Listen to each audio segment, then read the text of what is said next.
일상의 다양한 사례를 통해 법상식을 알려드리는 친절한 법 시간입니다. 코로나19로 경기가 어려워진 탓에 임금체불 사례가 많아졌다고 합니다. 임금을 체불한 사업주에 대한 처벌이 강화되는 등 관련 제도도 개선되고 있는데요. 최지연 변호사와 함께 자세히 알아보겠습니다. 변호사님 안녕하세요. 네, 안녕하십니까. 네, 코로나 사태가 길어지면서 임금 체불이 늘고 있다고 하는데요. 어떤 경우가 임금 체불에 해당합니까? 네, 보통 월급을 지급하지 않는 경우에 임금을 체불했다고 이야기를 하죠. 하지만 연장 야간 휴일 근로를 하는 경우에는 시간의 수당을 지급을 해야 하고 또 연차 휴가를 쓰지 않는 경우는 연차 수당을 지급해야 하는데 이런 수당을 제대로 지급하지 않는 경우에도 임금 체불에 해당이 됩니다. 또 상여금을 반납하라고 강요를 한다든가 근로자의 동의 없이 상여금을 일방적으로 깎는 것도 마찬가지입니다. 그리고 퇴직금은 퇴사 후 14일 이내에 지급하도록 법으로 규정하고 있는데 이러한 퇴직금을 제때 지급하지 않는 것도 임금체불에 해당됩니다. 네, 그렇다면 이렇게 임금을 받지 못했을 때 어떻게 대처해야 하나요? 네, 우선 임금체불이 발생하면 근로자는 노동청에 진정을 넣거나 아니면 법원에 소송을 진행해서 밀린 임금을 지급받거나 아니면은 사업주를 처벌받도록 할 수 있습니다. 우선 노동청은 사업주가 임금을 지급할 수 있도록 합의를 이끌어주고 이 과정에서 임금이 지급되지 않으면 검찰에 송치를 해서 형사사건으로 사업주가 처벌받도록 할 수 있습니다. 그리고 민사소송을 진행하는 경우에는 우선 소송에 앞서서 내용증명 우편을 보내서 밀린 임금을 지급해달라 이렇게 요청을 하고요. 그런데도 임금을 지급하지 않는 경우에는 사업주의 재산의 가압류를 먼저 진행한 다음에 소장이라든가 지급명령 신청을 통해서 밀린 임금을 청구할 수 있습니다. 네, 밀린 임금을 받기까지 1년 이상 걸리기도 한다는데 당장 돈이 급한 분이 이용할 수 있는 제도가 따로 있나요? 네, 국가가 근로자에게 밀린 임금을 먼저 지급을 해주고 이것을 사업주에게 별도로 청구하는 간이 대지급금 제도라는 것이 있습니다. 노동청에서는 임금 체불이 맞다고 판단하는 경우에 체불 임금 등 사업주 확인서라는 것을 발급해 주는데요. 그러면 이 확인서를 근로복지공단에 제출하면 근로복지공단에서는 임금 중 일부를 근로자에게 먼저 지급을 하게 됩니다. 과거에는 소액 체당금 제도라고 해서 판결문을 받아야지만 신청이 가능했는데 작년 10월에 임금채권 보장법이 개정되면서 노동청에서 받은 이 확인서를 제출하는 것만으로 밀린 임금을 먼저 지급받을 수 있게 됐습니다.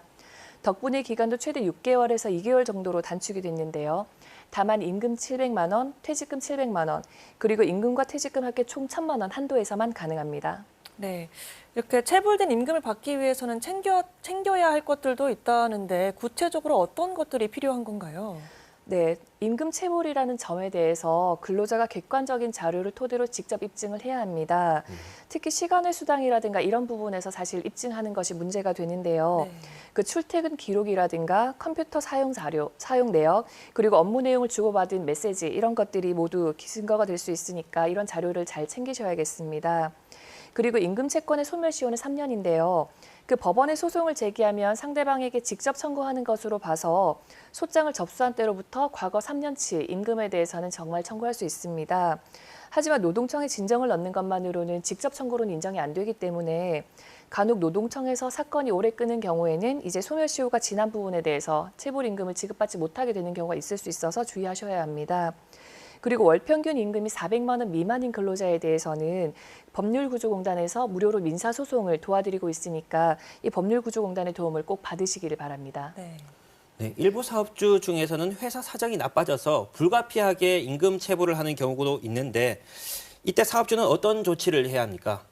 네, 임금을 체불한 사업주에 대해서는 근로기준법 위반으로 3년 이하의 징역 또는 3천만 원 이하의 벌금에 처하고 있고 또 엄벌하는 추세에 있습니다. 그리고 3년간 2회 이상 임금체불 유죄 판결을 받았다면 임금체불 사업장으로 그 명단도 공개가 됩니다. 단 근로자가 처벌을 원하지 않으면 처벌할 수 없기 때문에 1심 재판이 끝나기 전까지 체불 임금을 지급하고 근로자와 합의를 하는 경우에는 공소기각으로 전과 기록이 남지 않게 되는데요. 만약에 임금을 지급하려고 준비를 하고 있는데 갑자기 형사 고소가 되는 경우에는 사업주 입장에서는 당연히 당황하게 될 테죠. 그러면은 약식 명령으로 벌금이 나온 경우다. 그러면 정식 재판 청구를 하지 않으면 벌금형이 그대로 확정되기 때문에 이럴 때는 정식 재판 청구를 해서 재판이 진행되는 동안 밀린 임금을 지급하고 근로자와 합의하시면 됩니다. 그리고 파산을 하게 돼서 임금을 지급하기 어려운 상황이라면 근로자들에게 체당금 신청을 권장을 하고 또 체당금 지급 절차에 적극 협조하도록 하는 것이 중요합니다. 네, 밀린 임금을 어떻게 받아야 하는지 법적 해결 방법과 유의점 등을 알아봤습니다. 지금까지 최지연 변호사였습니다. 오늘 말씀 고맙습니다.